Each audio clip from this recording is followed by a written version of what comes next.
Shalom, saudara dan saudari yang terkasih dalam Tuhan kita Yesus Kristus.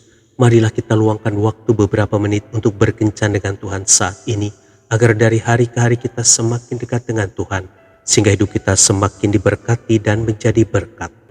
Bacaan dari surat pertama Yohanes bab 1 ayat 11. Barang siapa berbuat baik, ia berasal dari Allah. Tetapi barang siapa berbuat jahat, ia tidak pernah melihat Allah. Demikianlah sabda Tuhan, syukur kepada Allah. Saudara dan saudari yang terkasih dalam Tuhan kita Yesus Kristus, ada pasangan suami istri yang sudah menikah beberapa lama tapi belum memiliki keturunan. Sampai pada akhirnya sang istri hamil, sehingga pasangan tersebut sangat bahagia. Dokter menemukan bayi kembar dalam perutnya, seorang bayi laki-laki dan perempuan. Tetapi setelah beberapa bulan, sesuatu yang buruk terjadi. Bayi perempuan mengalami kelainan dan ia mungkin tidak bisa hidup sampai masa kelahiran tiba. Jadi dokter menyarankan untuk dilakukan aborsi demi untuk sang ibu dan bayi laki-lakinya. Pasangan ini bersikeras untuk tidak menggugurkan bayi perempuannya, tetapi juga khawatir terhadap kesehatan bayi laki-lakinya.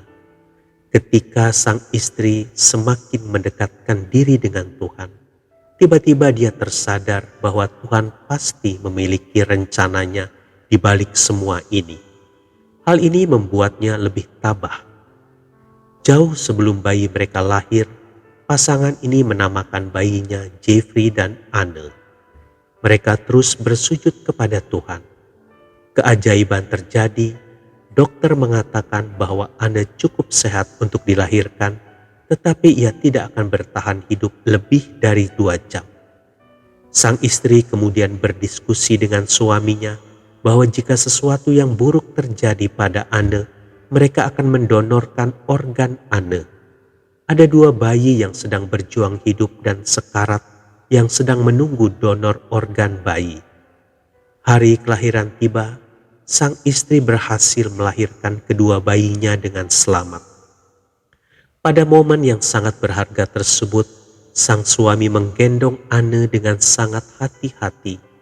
Anne menatap ayahnya dan tersenyum dengan manis. Senyuman Anne yang imut tak akan pernah terlupakan dalam hidupnya. Keajaiban terjadi lagi.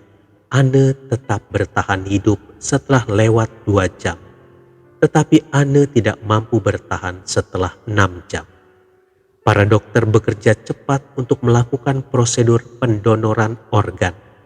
Setelah beberapa minggu, dokter menghubungi pasangan tersebut bahwa donor berhasil. 2 bayi berhasil diselamatkan dari kematian. Pasangan tersebut sekarang sadar akan kehendak Tuhan. Walaupun Anne hanya hidup selama 6 jam, tetapi dia berhasil menyelamatkan 2 nyawa. Bagi pasangan tersebut, Anne adalah pahlawan mereka, dan sang Anne yang mungil akan hidup dalam hati mereka selama-lamanya.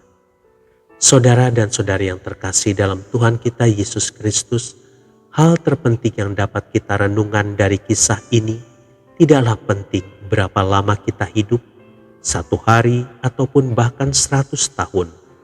Hal yang benar-benar penting adalah apa yang telah kita lakukan selama hidup kita ini yang bermanfaat bagi orang lain dan bagi kemuliaan Tuhan. Tuhan Yesus memberkati.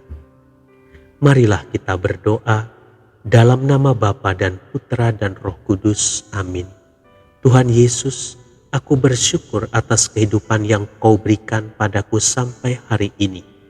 Aku tidak tahu sampai kapan Engkau memberiku kesempatan untuk hidup. Ajarilah aku agar dapat mengisi hari-hari hidupku dengan sesuatu yang berguna untuk banyak orang. Penuhi aku dengan kuasa-Mu, sehingga setiap hal-hal kecil yang kulakukan boleh mendatangkan berkat bagi banyak orang, sehingga kehadiranku dapat menjadi tanda kehadiran-Mu sendiri. Amin. Dalam nama Bapa dan Putra dan Roh Kudus. Amin.